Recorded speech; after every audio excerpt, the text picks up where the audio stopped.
नमस्कार दोस्तों, स्वागत है आपका मेरे चैनल कॉमिक्स लाइफ में।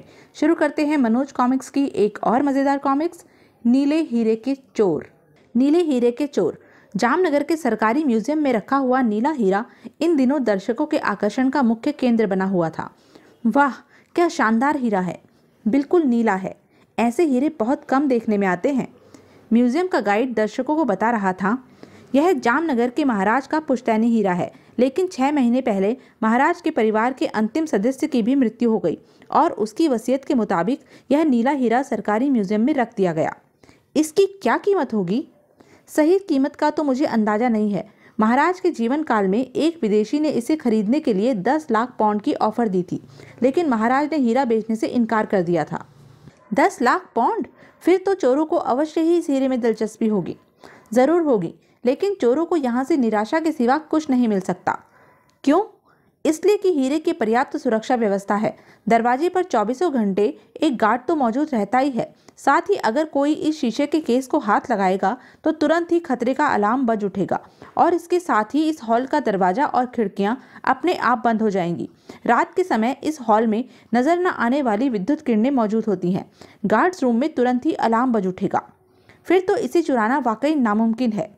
बिल्कुल, जिस हीरे की कीमत 10 लाख पाउंड हो, उसे चुराना कोई बच्चों का खेल तो नहीं हो सकता। कुछ देर बाद गाइड से बातचीत करने वाला वह दर्शक अपनी साथी महिला के साथ हॉल से बाहर निकला। डार्लिंग, तुम जरा म्यूजियम की सैर करो, मैं टॉयलेट होकर आता हूँ। ओके। महिला से अलग होकर वह टॉयलेट की खोज में चल दिया। इधर उधर घूमते हुए वह बेसमेंट में जाने वाली सीढ़ियों के निकट पहुंच गया। यह तहखाने का रास्ता है। अगले पल वह निसंकोच सीढ़ियां उतरने लगा। सीढ़ियों के नीचे एक चौकोर कमरा था, जो वास्तव में पूरी इमारत का इलेक्ट्रिक रूम था। कौन हो तुम? मैं माफ करना भाई, मैं टॉयलेट ढूंढता हुआ इधर आ निकला। टॉयलेट तो ऊपर है, यहाँ इलेक्ट्रिक रूम में कहाँ घुसे आ रहे हो? वह व्यक्ति तुरंत ही ऊपर वापस आ गया। टॉयलेट जाना भी किसे था? जो देखना था देख लिया। उसी शाम वह दर्शक जोड़ा अपने होटल के कमरे में बैठा था। वह दोनों पति पत्नी थे और पाकिस्तानी नागरिक थे। पुरुष का नाम असलम बेग था और महिला का नाम सलमा। वह दोनों पर्यटकों की हैसियत से लंदन होते हुए इंडिया आए थे और दिलचस्प बात यह थी कि दोनों ही एक नंबर के जालसाज और चोर थे। अब क्या ख्याल है तुम्हारा? हीरा चुराना वाकई मुश्किल काम है। अगर सही ढंग से प्लानिंग की जाए तो कोई काम मुश्किल नहीं होता है असलम डियर। हम पहले भी कई मुश्किल काम कर चुके हैं। तभी तो उस भारतीय व्यक्ति ने यह हीरा चुराने के लिए हमारा चयन किया है। और दोनों को लंदन की वह शाम याद आ गई जब प्रणव राय नामक एक भारतीय उनसे आकर मिला था। वह दोनों एक पब में बैठे बियर पी रहे थे। लंदन आकर मेरा तो वापस पाकिस्तान जाने को मन ही नहीं करता। यहाँ जितनी आज़ादी है, अपने देश में तो उसकी कल्पना भी नहीं की जा सकती। ठीक कहती हो। तभी हेलो फ्रेंड्स, आप दोनों को यहाँ देखकर मुझे बहुत खुशी हुई है। मैंने आपको पहचाना नहीं? मैंने भी नहीं। हम लोग पहले कभी नहीं मिले मित्रों, लेकिन मैं आप दोनों के नाम और काम से अच्छी तरह परिचित हूँ। मेरा नाम प्रणव राय है। क्या आप मेरे लिए एक नीला हीरा चुरा सकते हैं? नीला हीरा? नीला हीरा?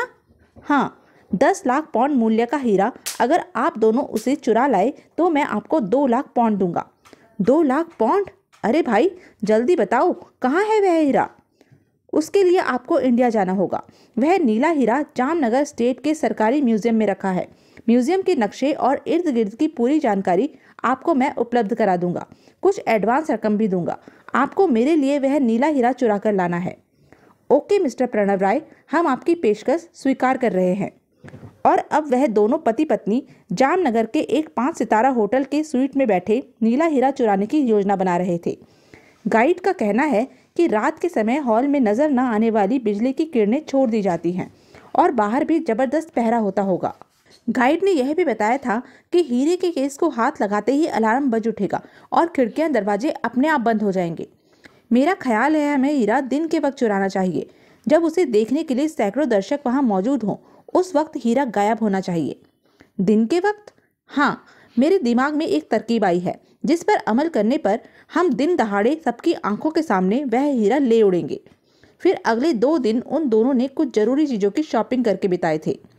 तीसरे दिन सुबह असलम बेग अपने कमरे में आईने के सामने बैठा अपना हुलिया बदल रहा था। तैयार होकर वह ड्राइंग रूम में निकल आया। सलमा, क्या तुम तैयार हो गई? हाँ, आती हूँ। फिर कमरे का दरवाज़ा खुला। कैसी लगती हूँ? एकदम बदली हुई। अगर बोलती नहीं तो मैं भी नहीं पहचान पाता। तो फिर चलें? हाँ, हम दोनों अलग अलग टैक्सी से म्यूजियम पहुंचेंगे और वहां भी अजनबी ही बने रहेंगे। फिर कुछ देर बाद, 2 मिनट बाद असलम भी वहां पहुंच गया। हीरे वाले कमरे में एक वक्त 50 के लगभग दर्शक मौजूद थे। यही है वह नीला हीरा। असलम बेग हीरे वाले कमरे की ओर न जाकर बेसमेंट के दरवाजे पर पहुंच गया था। यहाँ कोई देखने वाला नहीं है। फिर वह तेजी से सीढ़ियां उतरकर नीचे पहुंचा। ए, कौन हो तुम? उसकी इस हरकत से कुछ क्षण के लिए इलेक्ट्रिशियन असमंजस में पड़ गया था और इतनी ही देर में असलम उसके निकट पहुंच गया था। ठाक! आह! असलम बेग ने उसे बेहोश होकर नीचे नहीं गिरने दिया और तुरंत हाथों पर संभाल कर ट्रांसफार्मर की ओट में ले आया और फुर्ती से उसकी वर्दी उतारकर अपने कपड़ों पर पहन ली। फिर उसने जेब से नायलॉन की डोरी निकालकर उसके हाथ पांव बांध दिए और मुंह में रुमाल ठूस दिया। उधर ऊपर हीरे वाले कमरे में गाइड दर्शकों को बता रहा था, यह हीरा महाराज जूनागढ़ का पुश्तैनी हीरा है। तभी अचानक लाइट चली गई। अरे, यह क्या हुआ? ओह, ओहो, अरे अरे! दिन का समय था, अतः अंधेरा तो नहीं हुआ था, लेकिन प्रकाश मध्यम अवश्य हो गया था। लाइट के जाते ही कमरे के दरवाजे और खिड़कियों के सामने स्वयं लोहे के शटर आ गिरे। यह क्या हो रहा है? हम यहाँ कैद हो गए हैं। प्लीज आप लोग घबराइए नहीं, लाइट चली गई है। अभी जनरेटर चालू कर दिया जाएगा तो यह शटर भी हट जाएंगे। और तभी लाइट आ गई। गार्ड ने तुरंत अपने निकट लगा फोन उठाया और गार्ड रूम में किसी से बात करने लगा। लाइट आ गई है, शटर उठा दिए जाएं। ओके। तुरंत ही शटर हटने लगे। गाइड ने संतोष की सांस ली और दर्शकों की ओर देखा। अब सब ठीक है। हाँ, तो मैं कह रहा था कि यह हीरा। ओह! तभी फिर से लाइट चली गई। यह बार बार क्या हो रहा है? तभी सलमा ने अपने हाथ में पकड़ा हुआ एक छोटा सा कैप्सूल चुपके से रस्सियों के घेरे के भीतर लुढ़का दिया। अगले पल, अरे वह देखो, धुआं! ओह, लगता है प्लेटफॉर्म के नीचे तारों में शॉर्ट सर्किट हुआ है। तभी फिर से लाइट आ गई। लाइट तो आ गई, मगर ये धुआं? इलेक्ट्रिशियन को बुलाना होगा। हेलो, यहाँ शायद शॉर्ट सर्किट हुआ है। जल्दी से इलेक्ट्रिशियन को भेजो और शटर भी उठाओ। कोई गड़बड़ तो नहीं है? नहीं, सब ठीक है। ओके, मैं पावर रूम से इलेक्ट्रिशियन को भेजता हूँ। असलम नीचे मेन स्विच के निकट बैठा था। तभी फोन की घंटी बजी। ट्रिन ट्रिन। आ गया बुलावा। फोन उठाकर उसने भारी स्वर में कहा, यस। तुरंत हीरे वाले हॉल में पहुंचो, वहां शायद शॉर्ट सर्किट हुआ है। असलम बेग ने तुरंत जेब से छज्जेदार टोपी निकालकर सिर पर लगाई और वहां रखा इलेक्ट्रिशियन का टूल बैग उठाकर ऊपर की ओर दौड़ पड़ा। दौड़ता हुआ वह हॉल में पहुंचा। कहाँ हुआ है शॉर्ट सर्किट? उधर, प्लेटफॉर्म के निकट। उसे वर्दी में देखकर गार्ड को कोई संदेह नहीं हुआ था। अच्छा, मैं देखता हूँ, तुम अलार्म सिस्टम ऑफ कराओ। अलार्म और शटर सिस्टम का कंट्रोल गार्ड रूम में से किया जाता था। गार्ड ने फोन पर कहकर अलार्म बंद करा दिया था। कहाँ है धुआं? यहीं था, प्लेटफॉर्म के नीचे। असलम जमीन की ओर ध्यानपूर्वक देखते हुए खिसक कर प्लेटफॉर्म की दूसरी ओर पहुंच गया। अब मुझे अपना काम करना है। सुनिए मिस्टर गाइड, क्या आपका म्यूजियम हीरे खरीदता भी है? क्या मतलब? सलमा ने अपने पर्स से लकड़ी का एक बॉक्स निकालकर खोला। मेरे पास कुछ हीरे हैं, मैं उन्हें बेचना चाहती हूँ।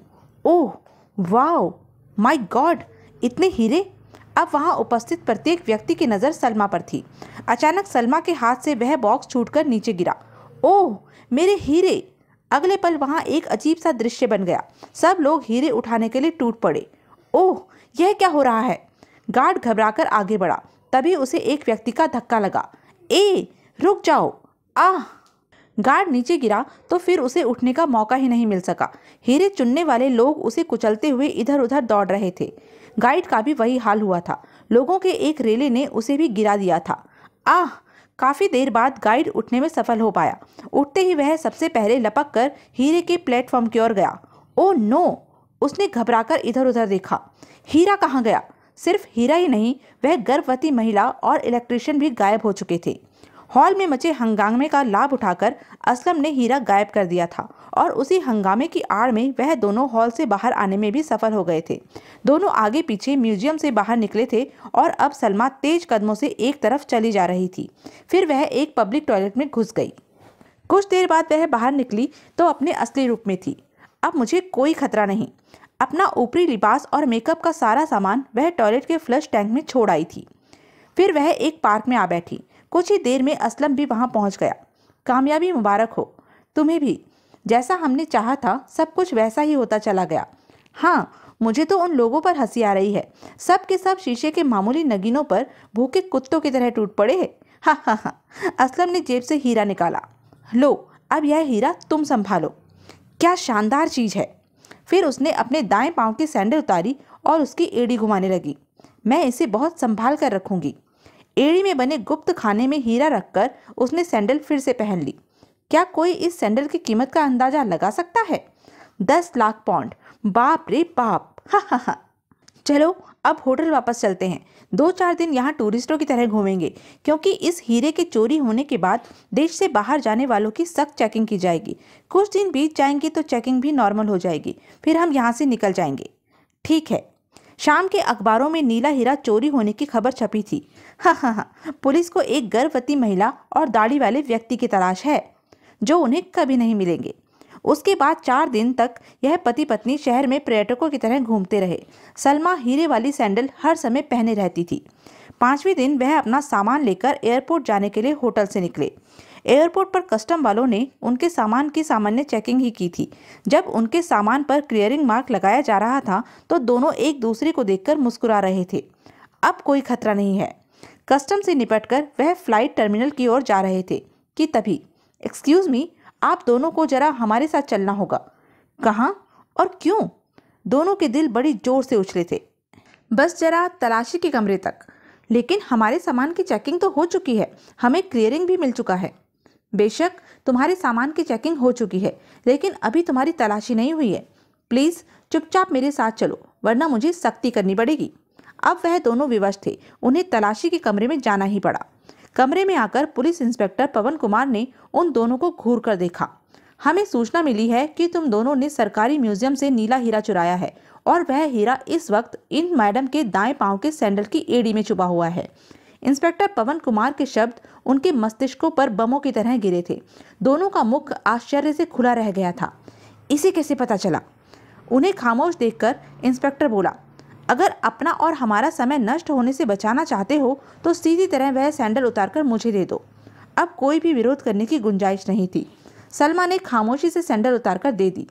खेल खत्म हुआ। अब पता नहीं कितने दिन भारतीय जेल में काटने पड़ेंगे। तो यह थी अब तक की कहानी। आगे की कहानी जानने के लिए बने रहें मेरे साथ। और हाँ, मेरे चैनल को लाइक, शेयर और सब्सक्राइब करना ना भूलें। धन्यवाद।